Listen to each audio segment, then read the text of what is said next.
in the fan of a welder's respiratory helmet. The fan sucks the fart into their mouths. It's fucking hilarious. Oh my gosh. Hello there. Welcome to Not For Radio. We are your hosts, Duncan High, Jay Reeve. You know how this goes. There's going to be some swearing. There's going to be some fucking really good times. There's some pretty outrageous yarns as well. Also, at the end of the podcast, you'll find out where you can get your hands on the very limited edition collab we've done, our first ever sunglasses, Not For Radio sunglasses, with newfound sunglasses as well. This is also on YouTube, so I'm staring straight down the barrel of the camera. Room 101 when it comes to porn. Directing, never look at the camera. But that's exactly what I'm doing. We're both staring down the camera here because then we know we're not going to have to do a porn video later. Yeah, it's on the YouTubes, so give us a search, Not For Radio. It's once again in the show description below. We are going to cover off the best places to have a fart, the new vehicle that we had a bit of a whip round in today, which is fucking awesome. Yes, also as well, a fire bucket disaster, which we're going to kick things off with. And what was the other thing I was going to say? Oh, if you're new to the podcast, there's 3 extra episodes a week at the moment. If you become Sniper Elite, there's a link in the show notes for that too. Same place you can send us stories, voice memos and stuff. Enjoy the podcast. This is Not For Radio with your hosts. We'll call them Jay and Dunc, because that's their fucking name. Buckle up, it's war story time. This one's from Fat Freddy in Scotland, UK. Okay, back in the 1980s, as a spotty teenager, I bagged myself a summer job working for a kit car company. They basically take the chassis of a V-dub Golf and put a fiberglass body on it to make it look pimped out and sweet. Sick. They do an awesome one. I'm a sucker for the Porsche Speedster 365s, 356s that they do, and they normally jam them on something similar setup, and then you can choose the engine that goes into it. You can go sort of a V-dub engine, or you can sex it up and put a WRX STI engine in. Imagine that. Sick. Whilst living in the south of England at the time, anyway, my job was to basically keep the yard clean and tidy up all the trimmings of the fiberglass and just basically being a skivvy. On one particular hot summer day, some of the guys were drinking some cold ones and grabbing some ciggies in the yard during lunch, sharing jokes, taking the piss, etc., etc. After they all went back to work, I went to grab my own lunch and enjoy the weather. Upon my return, I encountered the smell of burning plastic, and I went to explore where it was coming from. Turns out that one of the glass Coke bottles left by the guys had magnified in the sun and set some of the fragments of fiberglass and paper on fire. By the time I managed to work my way around the collection of offcuts and sheets of fiberglass, the fire had become a metre or so in size, just too big to stamp out. Being a diligent soul, I raced into the hallway to the fire station and grabbed the fire bucket. Remember, this is the 80s, and we probably just had 2 buckets filled with water and 1 fire extinguisher for the whole fucking factory. Ran back to the fire with the skill of a professional, launched the contents of the bucket over the flames. Well, the next thing I remember is thinking, is that my leg hairs I smell burning? As the whole fucking pile ignited like a scene out of Mission Impossible, I was blown a few feet backwards. What? Turns out some of the guys like to use, wait for it, acetone to smooth out the edges of rough cuts on fiberglass, but couldn't find any other containers to use, so thought, there's a metal bucket, that'll do, and left the fucking flammable solvent in the fire bucket. Needless to say, after the firefighters left, Christ. and the director was called into the scene, there was no sign of any acetone, with lots of shrugging by the factory workers. The icing on the cake? I got fucking fired for being careless. Being a naive teenager, I shrugged and thought, fair one. The heady days of the 1980s, when health and safety was for softies and fire safety was keeping hydrocarbons in a fucking bucket. I'm now 58 and still dining out on this. Hope you enjoy it and keep up the great work. We all love your show over here in Scotland. Best of luck with the potty, Fat Freddy. Fuck, good to have you with us, Fat Freddy. Good to have anybody in Scotland with us. I fucking love that. That's awesome. What a blowout. What an absolute monumental fuck up. And you can understand it because you go, wow, things are a bit fucking soft these days. That is why. Those are examples as to why we have to do all this dumb box-ticking bullshit and put fucking cones down around everything and wear a fucking yellow vest, which but how much time does that waste of everyone else? Like, wouldn't it just be easier to have a few along the way that are collateral damage and everyone else gets to fucking cruise? I reckon. It's on your own. It should be like, if you're that much of a silly fucker and you cop it because of that, I think Should be on them. it's a little bit. We definitely cater to the lowest common I'll tell denominator. you what, people learn a lot faster with a fuck up than, being ring fenced and having the bumper car fucking bumpers on. Also, this is going to just become a bit ranty, and it's dangerously so. Like, there is a certain amount, like, obviously, if you have a loved one that has a fucking bit of scaffolding whistle through their head from up above because there's shit practices in place, like, that is massively unfortunate, and that's shit. But then, if there was a consequence to that, say, for example, the person that was doing it was seen to be unsafe, the guy that dropped the putlock or whatever it is, the small piece of steel that sort of is the spreader for the scaffolding rings, nothing fucking happens to him. It's his boss, who's probably back in the office working his ass off trying to keep fucking 40 people employed, that goes for a skate. Well, it's your fault. Well, I wasn't the one that had my fucking hands on it. Any injury in New Zealand is a $400,000 fine, can be up to, and jail time up to 2 years as well, which is like times when we were doing super hectic stuff at work. There was people reminding Brad, the boss, of that, being like, mate, if this fucks out, you could be going to jail. And he was normally like, that is a fair call. We'll deal with that tomorrow. Yeah! I don't know if I have $400,000, but I wouldn't mind a 2-year stint in the big house. Free fucking meals? Yeah. All right. Keep steaming, legends. This is from a very good friend of the podcast and our radio show, bloke by the name of David Beach, also from Scotland. Great lad, doing great things, always checking in. Really appreciate him and his lovely lady. Came to visit us all the way here in New Zealand. We've got another visitor today, actually. From the UK. Mm-hmm. Is it Katie? Kate. Katie. Yeah, we're going to go down and meet her after this. Anywho, this is from David Biarch, and it's titled Fucked Up Dreams. Whether it be the late night snacking of cheese or way too many late night reels I've been watching, I've been having some fucked up dreams of late. Last night's selection was of me driving a Porsche through a variety of stages and pushing myself to do the hardest expert level track, failing to stop, skidding into a roundabout, coming to a full stop. The car to the right braked, not hitting me, but then out of nowhere, a bus crashed into me, causing immense damage. Then the owner of the car, a UK TV celebrity, gave me an absolute bollocking. Also, that I was mountain biking with a group of friends and everyone was taking the chicken runs over the jumps, and I fucking sent it into the movie epic skill jump, and fucking I'm pretty chuffed with that. What fucked up cheese dreams are you having at the moment? I had, I think, did I tell you yesterday my acid dream? Yeah. So I've been taking this stuff on like a semi-clinical trial called it's peptides from deer milk. A good friend of mine owns the company, and she gave them to me because it's for people with really busy heads. Like, my head's very, very busy. Last night, as an example, a friend of mine was talking to me about a product extension in the range that we do at Powell's, and it fucked me because anything I hear after, say, 7:30 at night, my brain just starts formulating and ruminating on this thing. So very good for busy minds. But the night before, however, I belted these three things and I found myself in like a full lucid dreaming state, like really deep into it. And I remember almost everything in the dream, including fucking whacking someone's head off with a shovel, taking acid, and then taking more acid to get more kaleidoscopic in my approach. And off the back of it, came up with a fucking great way to throw a party. To have a work around a liquor license. And how did I tell you about that bit? Yeah, you did. Fucking grey area Reevesy, eh? Which is like... Weirdly, this is a great pitch for the pills. Yeah. But instead of like, oh, great night's sleep, it's like, fucking fella staying drugs all night. Awesome. Yeah. And so... Give me 20. The reason why I enjoy it is because that's when you know you're getting really deep REM sleep. And the more you can kind of stay in that, the more restorative it is and the better you feel. And after taking them for like... I don't know, how long have we had? Because I sent you some... A couple of weeks. I keep forgetting to take mine. Couple of weeks. Says take one a night. I take 3. I just want to fucking really rev things up here. Always take 3. You know, you can always take less. You should always take more. This is why you're not a doctor. No, exactly.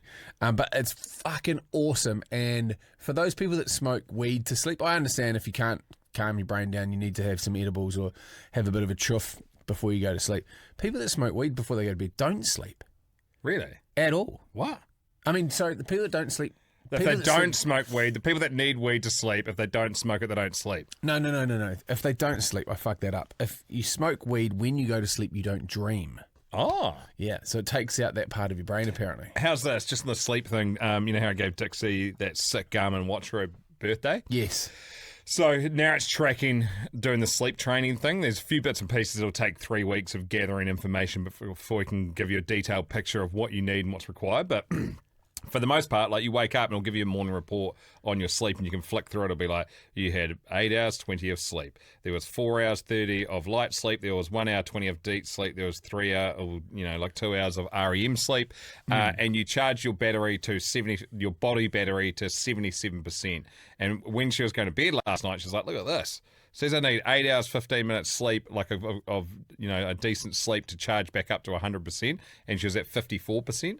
So overnight she went to like say it was 74 or 77% or something like that. So it was a pretty good sleep, but not quite enough. Yeah. And so it's almost telling you, and you can set it up so if you're sitting on the couch at night and it's already read all your shit for the day, it knows you've done a workout and knows you're fucking bit flogged or you've been stressed out, it'll be like zzz on your thing, be like probably now's a good time to go to bed. And so I'm looking at mine at the moment. It says I'm running on 3% battery, but I reckon I'm pretty good. You got a bigger reserve than most. Mate, I'm like the old batteries, not the new ones. Yeah, so it's been. I said I'll wait for her to use it for 3 months and then see what she's still actually using it for. As to, and then I'll figure out whether or not I want to buy one. I don't want to get, because I fucking love them. Like everyone that I know has got them. They're great for hunting. You can basically use all of the same shit that you would normally have like an inReach for, but you can do it on your watch. They're amazing bits of kit, the Garmin ones. But I'm afraid of gamifying my sleep and then it becoming a competition, because that's the way that I'd work. If I woke up and I was like, fuck, I didn't get enough sleep, then it'd play on my mind. Yeah. And I've got to get more sleep tonight, and then I don't get more sleep, and it slides back, and I'm like, I'm on the fucking ropes here. I really need to come out swinging. No, because you won't be having like way less, so it'll give you like a trend at the end of the week and be like, shit, you probably been a little bit down on sleep this week, and you just go to yourself, I need to be a bit better next week. It's more of a, if you look at it more holistically, like for those. Yeah. Because I got other ones that got Aura rings. They seem to be that popped easier. up when I was giving it a Google, one of the best ones. They seem to be a little bit easier because I can't sleep with a watch on at all. I haven't worn a watch for 15 years, I reckon. Yeah. But yeah, so it does other stuff, like it'll be when your morning report in the morning, you flick the next one, it'll be like, cool, there's no rain today, so you don't need to take a rain jacket. Just shit like that you actually think about in the morning that takes up a little bit of mental headspace. She just goes bang, bang, bang, bang, bang, and then gets up. I was like, oh, that's fucking... And then also, like, you can be like, oh, I want to do a high intensity workout today or interval training or whatever, and you just click on it and you say how long, and you go bang, start workout. It goes to your earpods and it'll track everything and tell you what you need to be doing in your ears while you're doing the workout.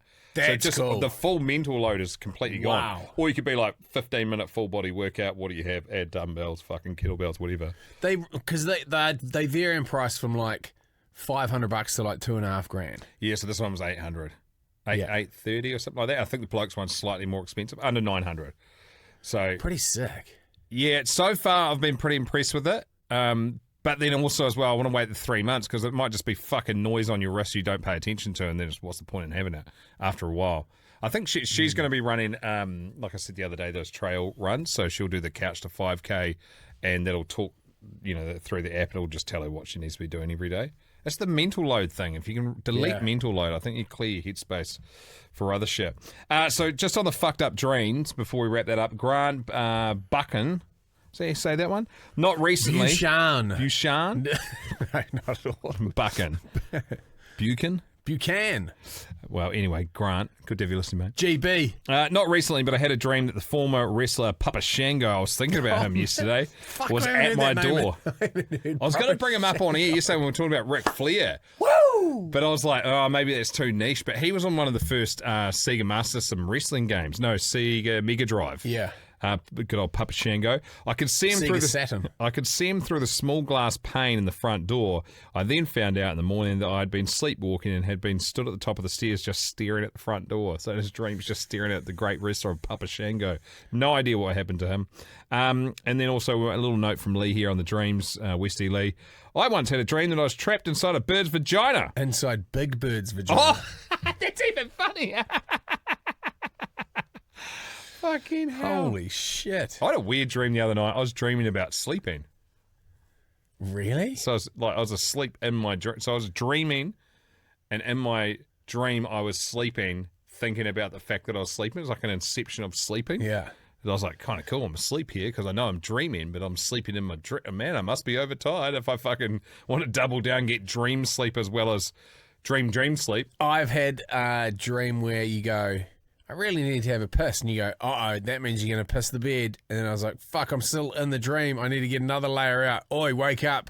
You're not in the toilet. Oh, I knew geez, that. I had that. And then it was like 4 layers deep. And then I was like, yeah. And I was like, oh, yeah, man, fuck, I'm going to piss my pants. Just all Just made cross-eyed. it. Yeah, I had to get fucking, I was deep right in there. Jay and Dunc, not for radio. It's Max Chickens, bro. Just mentioned UK before. Here is what it's like for an American who likes to drink moving to the UK.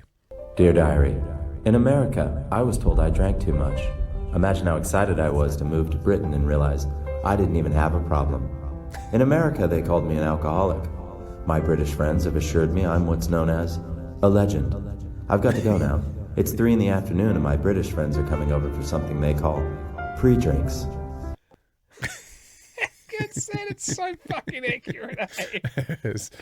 Oh, shit. Or even if you're on holiday and seeing how different nationalities... Because it's, I mean, obviously, if you were to go to, an example, Madrid. We're in Madrid. There's thousands and thousands and thousands of people, hundreds of thousands of people all walking through the major city, you know, downtown, where the restaurant areas are, where the bars are and everything. And everyone just holds it together for the most part. The only people that you'd see that are fucking loose are us, Australians, South Africans, and anyone from the UK. Everyone that's like a kid in the candy shop. Yeah, they're like, this is fucking piss is so cheap. And when we're talking to one of the restaurateurs about it, they're like, particularly in places like Spain and Portugal and those that have a little bit of history behind them, it's embarrassing to lose your shit on the piss. It's great to be the life of the party, but to go past, no good. Yeah, if you're fucking sloppy and spewing, like you would wake up feeling really embarrassed. Probably go around and go, hey, look, guys, I'm going through a bit of shit at the moment. That's why I had a bit of a blowout. Sorry about that. It won't happen again. Whereas most of us wake up and go, oh, fuck. Oh, fucking Bloody Mary. I need a Bloody Mary. A Bloody Maria. And I need fucking another 6 beers before midday. When you go, it's like a $3 bottle of wine. Hard to fucking have One fucking pound $2. pint. $2 New Zealand for a pint. Hard to hold your shit together when that's the case. But that's the problem, yeah, because it's not such a... That's not a novelty for them. That's why. Yeah. Don't get on your high horse. You've had this your whole fucking life. You're not even... This isn't even impressive to you. I'm impressed here. I'm going to drink myself into a stupor. Yeah, we'd sit there and we'd have... Because you can, we'd sit there in the morning outside the Plaza Mayor, right in the middle of Madrid, and we'd have these fucking croissants with long blacks, marmalade, and then just shots of whiskey. Fuck, that's sick. As breakfast, and sit out there just punching ciggies in a line where everyone just faces out into the actual square where a couple of 100 years ago they were fucking guillotining people's heads off there. Yeah, it's hard to wrap your head around. Fucking the blade. Like, it's the shit those cobbles have seen. Yeah. Like, I could do fucking anything there and it wouldn't be anywhere near as bad as what's happened there before. Just on wrapping your head around things, we were lucky enough to have a hoon around potential new show truck of the only Tesla Cybertruck in New Zealand today. There will be a video coming out at some point. Fucking cool. Surprised Jay with it. And I had, everyone's seen the pictures or whatever. When we walked out of the front doors of work and you saw the size of that thing. Yeah. Like, my Suburban is fucking massive for New Zealand roads. It's the same length and way wider. It didn't feel that wide, though. Your Suburban feels bigger than that. No, so did you look at the centre console glove box thing? Yeah. It was like twice as wide as a regular one. And I was like, yeah, you got some girth. Yeah. And the truck, the seats are boy. massive. It was sick, man. It was like, and we were saying, don't know if I'm at the cut for the video, but it was like explaining what it was like to drive around on it, and people seeing it for the first time in the flesh would be as close as what you could get to being mega famous. Like, let's say you're Ed Sheeran driving around in a convertible, and everyone's like, that's fucking Ed Sheeran. The hair's just snapping, and people whipping out their phones is what happened the entire time. And because it's the only one in New Zealand, the first time it's been seen on the road here, like there was, because we know where we are geographically on the planet. So to get a vehicle like that down here, you wouldn't have the same reaction. You could have the latest Ferrari, Lamborghini, McLaren, and people would give zero fucks compared to what it was. I've never seen like the entire building that we're in emptied out, and like people were fucking stopping and taking photos and fucking trying to climb into it at the lights and jamming their fucking head through. Yeah, some chick almost drove into the side of another car because she's just staring at us. Yeah, it was pretty. Not at us, at the truck. I mean, obviously, us in the truck. Yeah, it was fucking cool. Yeah, man, they're pretty sick. And also in the back, I was just like, oh, what's this screen do? Oh yeah, you can watch Netflix in the back. Also play video game, like unlimited video games. Yeah. I was like, fuck, I can see why people fall in love with these things. And it's my kid's favourite vehicle. Like Is that's, it? Yeah. They're going to lose their shit on it. Yeah, so I just got Rain Dog Millionaire to take a quick clip going, hey boys, what do you think of Dad's new car? Because they're at school camp. So for the next couple of days, they'll tell all their mates at school camp. Dad got a Cybertruck. Dad got a Cybertruck. And then what will happen is they'll get back to school on Monday and the kids will be like, man, I want to check out your Cybertruck. And they're like, oh, he actually doesn't have one. And they go, you guys are fucking liars. We're never going to be friends with you again. And then they'll be ostracised. And then they'll be library kids. And then they'll probably pick up some form of recreational drug habit real early on. But a drug that we don't know exists yet, it'll be a weird one. And then it'll just start eating parts of their body. So they'll end up being torso kids that are known as liars with a fucking gnarly drug habit, and I'll have to move over to Spain somewhere and leave Anna with them because that's just too much fucking hard work for me. Torso kids. Here's another option. Just tell them about bad credit. And you say, Daddy's got bad credit, and they wouldn't give him one. I crashed it, and it's the only one, so we don't have it anymore. Sorry, guys. Daddy won't be buying anything for the next 6 to 8 years, however long this thing's going to take to roll over. Yeah, Dad got de-iced on the way home from work. He got a little bit fessed up, and they took it off him. Anyway, guys, we've got a new beer fridge. Nah, it's pretty good, eh? There was a post chucked up on the Sniper's Nightmare, and this one was just Stuart Burns chucking out an interesting thought starter, and we thought we'll roll through some of them. I'll start on this one. Best place to fart. I'll start on this one. I used to work in a control room at a nuclear installation joint, and there was proper Homer Simpson. Yeah, real life Homer Simpson, and there was an airlock for entering / exiting the room. Shift handovers just before the break was a good time to drop one. Just fucking jam it in there. And so there's another couple here. People have been... This one here from Maddie Hoyes. As a teacher, I always fart next to the naughty kids, so the other kids pick on them. Shouldn't have used last name. Sorry. This from Trav on a nightclub dance floor. Weave it through people, then stand back and watch. People blame each other. Oh, that is a sweet, sweet fart. Kevin Smith. Any shop with an intercom, that way you fart into the mouthpiece so the entire store can hear it, but they can't see you. Yeah. I've seen someone do that, eh? There's a great video of it. Another one here from Andrew. I'm not going to use the surnames now. Dropped one in a small room in a museum once and then walked out. Woman walked in as I left and I heard her fucking dry reaching. That was a belter. Some of my best work. Nathan in a steam room sauna. You fucking dog. This is worse. Yes. Have a fucking go. First and last name, Hadley Cox, you absolute fucking grub. Yes. In the fan of a welder's respiratory helmet. The fan sucks the fart into their mouths. It's fucking hilarious. Oh my gosh. Jeez, that's good. Rightio, we're going to wrap things up. They're slightly shorter today. Apologies if you have been waiting, but we have been chucking up a few extra episodes because of some of the issues happening with the back end of Apple Podcasts internationally for our Sniper Elite listeners. But if you are new to the podcast, you can get extra episodes if you become Sniper Elite. There is a link in the show notes. You'll also find a link in the show notes, and some of you will be finding this out for the first time, for our brand new Not For Radio sunglasses, which is a collab with those newfound Sunnies. They're sick, super high quality. Absolutely bulletproof, polarized, sort of like Ray-Ban Wayfarers, but a better frame and lens on them, we reckon. Leveled up. They're very, very sick. The link is in the show notes below. When I spoke to Trent, the guy that's doing these for us, who runs Newfound, we're probably running less than 20 pairs left after the first night. So yeah, it's going to be fun. It'll be first in, best dressed. Is this JST? Nah, there's no mail on that at all. Oh shit. Okay. So best of luck. They'll probably be sold out either by today or tomorrow, judging by how well they're going. $1.99 plus postage, Kiwi, and we'll be back tomorrow. We'll make sure we're doing a few extra minutes. There's another podcast waiting to get in here. But we'll do a slightly longer one for you tomorrow as well. And we need to talk about the bloody jersey behind us here. The bloody mighty One Warriors are in Vegas at the moment for the start of the NRL season. Up the Waz! Up the Waz! Have a ripping rest of your Thursday. Go long. Go hard, go deep!